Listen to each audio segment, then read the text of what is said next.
I still think you should give Galani a chance. I'm not going to lie. I think the nuance here is that he's purged Al-Qaeda members within his own org for quite some time now. He may really be pulling more moderates. Just my 2 cents on what I get from Syrians in my community. Yeah, good luck to everybody involved, okay? I saw this as well. This account is like not great, but this is from the interview that he conducted where she asked him, Galani, like the killings in Iraq at the base of Al-Qaeda, like, what do you have to say to that? And his response is like, bygones be bygones type shit, that we were young, something along those lines. Is there an interview? Is there an interview with subtitles? I want to watch this interview. We support Hamas, whose main goal and military plans is to put their citizens in danger, but Galani is too radical for you? You notice how when Israel was doing propaganda against Hamas, they would say Hamas is ISIS? Why do you think they made that comparison to a much more well-known, much more dangerous faction? There is no comparison between Hamas and fucking Galani. Like, are you stupid? This guy is literally ISIS. The fuck are you talking about? You're like, oh, I can't believe you would be more critical of Galani than Hamas. Yes, of course. I think that one singular nationalist movement under permanent sovereignty by a foreign occupier state is infinitely better than a American-backed terror cell that has beheaded fucking Christians and shit. What the fuck do you mean? Just because he says he's woke now doesn't change that equation for me. I'm gonna be skeptical until proven otherwise, and I hope I'm wrong. Like, a lot of these people that claim that I have no real positions and I'm simply anti-America, unironically are projecting, because they are just pro-America, unconditionally pro-America. Huh? American-backed Hamas throws gay people off ledges, man? You're doing it again. You're doing ISIS propaganda, comparing Hamas to ISIS at the behest of defending an ISIS guy. You're doing it in the chat right now. That's insane. You are literally doing this. You are deploying this at the behest of defending a guy who literally did that. Nah, you know who's the real ISIS? Not the former ISIS guy, but Hamas. Like, I'm not even saying that the Assad regime is good or that it's infinitely better than what is to come for Syria. I'm just understandably maybe a little critical of the Al-Qaeda guy. I don't know. Is that crazy? Am I crazy for this? Yeah, no, Assad is a fucking ruthless despot. Okay, he's a ruthless tyrant. And I still worry about what will happen to the Syrian population. I know that there's a lot who are understandably celebrating. Of course, this warrants celebration. If you can't go back to your country, if your family members were unjustly prisoned and tortured, yeah, of course you're going to be excited that the torturer is no longer in control. There are chatters in here who are like, no, you do not. This is like Democrats being like, it's not enough that you vote for our candidate. You have to also be very excited to vote for our candidate. Like, you have to just be like, nah, dude, there's no issues here. Like, don't ever bring up that there is, some cause for concern here. In a matter of days, you have taken major cities. What's changed? How are you able to do this now? In recent years, there has been a unification of internal opinions and the establishment of institutional structures within the liberated areas of Syria. This institutionalization included the restructuring within military factions. They entered unified training camps and developed a sense of discipline. This discipline allowed them, with God's guidance, to engage in a battle in an organized manner. The progress and execution of plans have been swift, with clear communication and adherence to commands. They stop where they should stop and withdraw where they should withdraw. The revolution has transitioned from chaos and randomness to a state of order, both in civil and institutional matters and in military operations alike. They hit him with a DEI rate. Is de-ISIS, okay?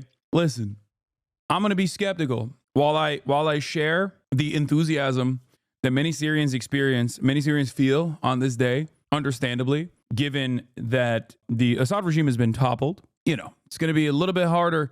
A couple CNN appearances where he looks like Zelensky is not going to make me forget, at the very least, that he is a Al-Qaeda guy. You know what I mean? Is anyone angry at CNN for interviewing him like that Yemeni kid? Oh, dude, this is the funniest thing is all of those people that got mad at me saying that I was interviewing a terrorist for interviewing a 19-year-old Yemeni kid who is not connected to the Ansar Allah movement at all.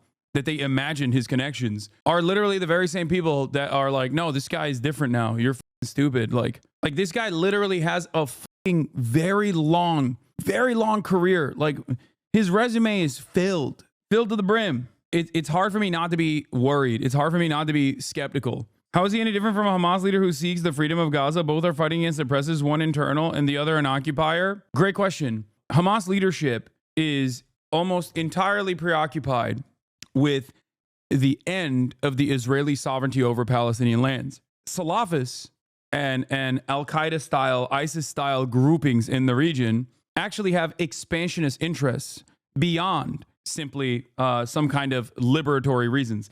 Hamas in and of itself is also, while its inception is a Muslim Brotherhood cutout that was originally like an Islamic charity, the current leadership of Hamas is comprised of many different ideological backgrounds. It's not entirely like conservative Muslims. Many of them are, but their ultimate goal is not to institute, like they're not anti-Christian, for example. Like there are Christian Palestinians, they're not anti-Christian.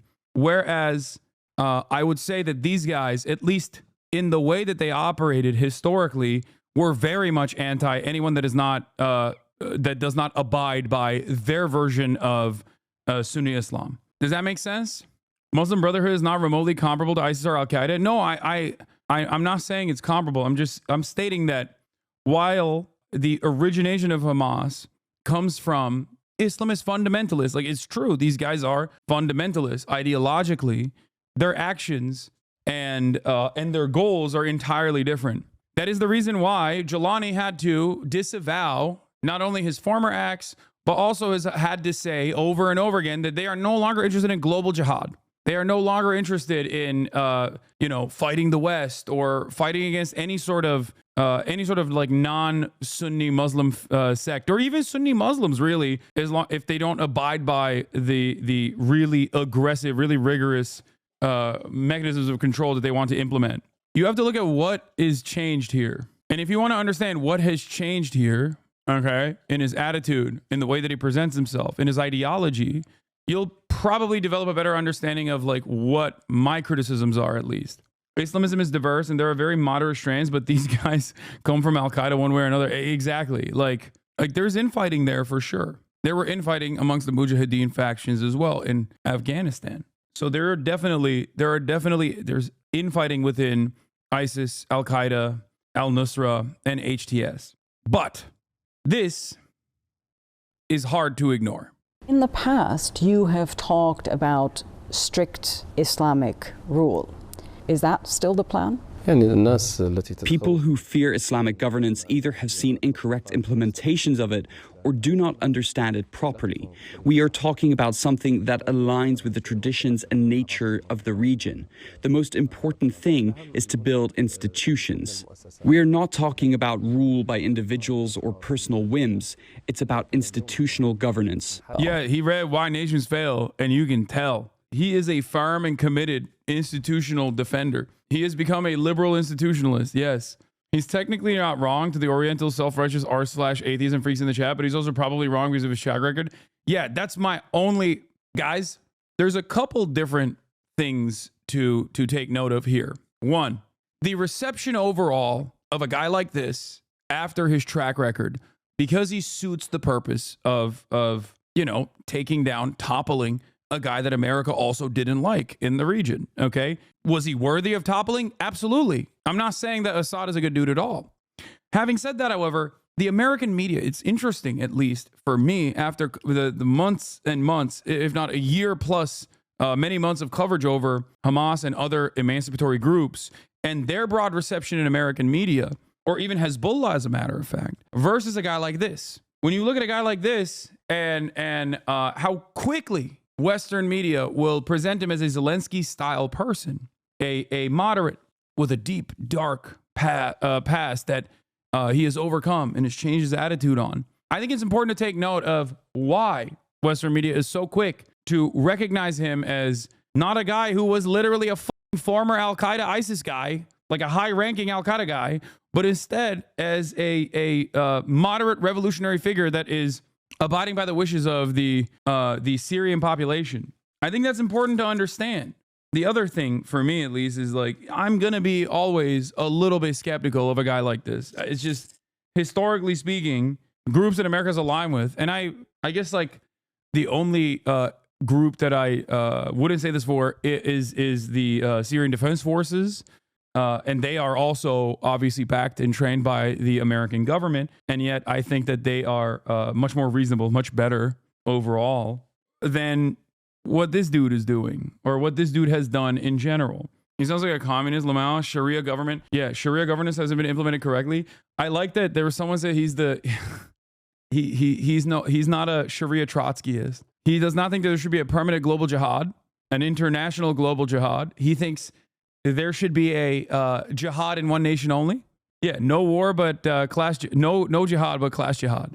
No more global jihad, just jihad in one nation only. You're not wrong about this new guy, but is witnessed by many people that Assad is a mass murderer and has done horrible shit. Yeah, I know, but you're not going to see any criticisms from me on that front. I'm not going to. I mean, that's correct. You're right. And I have mentioned it time and time again. I'm simply stating that I am, we'll see. We'll see what happens. I think you're creating Islamophobic sentiment for having a Western audience. Yes, I am. You're right. I'm deploying Islamophobia. Dude, how is this happening? The people that used to say HasanAbi, you are in the pocket of Hamas, you are a terrorist, you're a terrorist, are now unironically, without a shred of doubt, with a sense of irony whatsoever, are now turning around and saying I'm doing Islamophobia because I'm saying I'm not immediately ready to trust the former Al-Qaeda guy.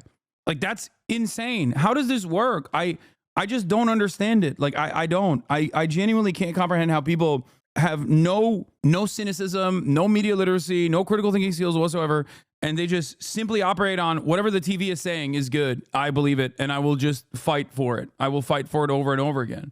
Like, how the f did this happen? I'm Syrian family still live in there. They have the same takes. I don't think you're wrong. Yeah, I just... Like, they no longer are going to be harmed by the Assad government. That much is true. That's good. That's a good thing. Having said that, when I say I'm a little skeptical, I'm a little worried about the future prospects, not only because of HTS and the former actions of Galani, but instead also because of the Turkish-backed militias there that also have a shit ton of Salafis in them too, directly matched up against the Kurdish militias that America also funds and offers training to, is still worrisome in terms of what Syria will look like and what kind of potential civil war can happen in Syria again. This is not just my attitude on the matter. This is something that I think a lot of the regional actors are worried about as well. And we haven't even gotten into Israel, how Israel benefits from this destabilization regardless.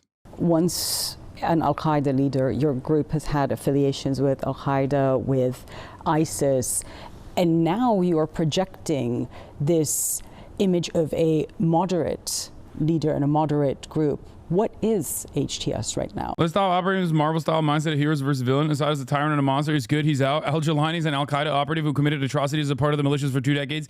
Yeah, I said that. And then people get mad at me and they say, you're not woke enough. You're doing Islamophobia on Galani, who is now reformed. Like, how dare you? Like, do you not understand the issue here? Which is why I can't explain. Like, I keep repeating myself over and over again because there's hella people in the chat going, no, you don't understand. Galani is good. But the US and others would say is that you were parts of groups that did exactly that. Personally, I have not done these things. The situation must be understood in its historical context. There was a massive war in Iraq that deeply stirred people's emotions, prompting many to go there. The circumstances of that war led people to various places, and my path led me to one of those locations. Given my level of awareness and my young age at the time, my actions evolved to where I am today. I didn't go to Iraq with those intentions. I went to defend the Iraqi people. When I returned to Syria, I didn't want to bring what happened in Iraq into Syria. That's why there were disagreements between us and ISIS. People would be wondering why you've agreed. And now you are projecting this image of a moderate leader and a moderate group. What is HTS right now? Hayat Tahrir al-Sham is one of the factions in the region, just like all the others. Now we're talking about a larger project. We're talking about building Syria. Hayat Tahrir al-Sham is merely one detail of this dialogue, and it may dissolve at any time. It's not an end in itself, but a means to perform a task confronting this regime. Once that task is complete, it will transition to a state of governance, institutions, and so on. I believe that everyone in life goes through phases and experiences, and these experiences naturally increase a person's awareness. A person in their 20s will have a different personality than someone in their 30s or 40s, and certainly someone in their 50s. That's crazy, man. That's actually wild. He said it was just a phase. You know, my Al-Qaeda, you know, my Al-Qaeda moment was just a phase. You have the same take as him when it comes to being reformed? I do. It's just that it's hard for me to believe that, for him, at least for the time being. He's not like a fucking YouTuber who used to be edgy. Like, what are we talking about? You cannot compare a former YouTuber in like the PewDiePie era who said like an anti-Asian slur or something, who has apologized for it many years past, to a motherfucker who was, you know, whose phase was beheading Christians. Like, what are you talking about? The funniest part about this is that, like, there are groups in this region that Americans and Westerners broadly point to as like the most violent forms. They paint the entirety of Islam with this broad brush. They say, oh, you like Hamas? Oh, you want to behead gay people and then throw them off rooftops? And it's like, and then there are dudes who have done that and they're like, no, but those dudes are reformed. So what the it's just whoever is, you know, America's asset, whoever gets like positive coverage in the media, and you're just fine with that. That's it. I guess this is a Gen Z try to cancel Eminem moment. They're trying to cancel the ISIS guy, dude. But yeah, HTS is not even the only group here that is at play, that is a problem. There are obviously going to be a lot of issues between the Kurdish militias and the Turkish-backed militias. That's a major issue as well. These people used to say I'm a pan-Turanist and also a neo-Ottomanist who wants to restore the Ottoman Caliphate. And when I actually because they haven't paid attention to my criticisms of Turkey's actions in Syria beforehand, okay, specifically against like the Kurdish areas, specifically against the Kurdish territories, they now are unironically taking the pro-Turkey position. If I was a secret Erdogan supporter or a secret neo-Ottomanist, this would be a fantastic opportunity. I'd be like, this is great. Erdogan has shown once again that he is the guy in the region, okay? He is the f***ing man in the region after this past week. Straight up. He packed that shit up. He did. Why does Turkey have such a hard bone against Kurds that they won't leave the Syrian ones alone? There are a shit ton of Kurds as an ethnic minority in Turkey. And any sort of nation-state project for the 35 million ethnic Kurds that live in diaspora that don't have a nation-state for themselves is always going to be a significant threat, political threat internally. I think the Turkish government's interest is a Kurdish nation-state that they have designs for, rather than one that is backed by America, like an American Israel, but for Kurds. So that is, you know, they will consistently continue to dominate all of the areas where Kurds live.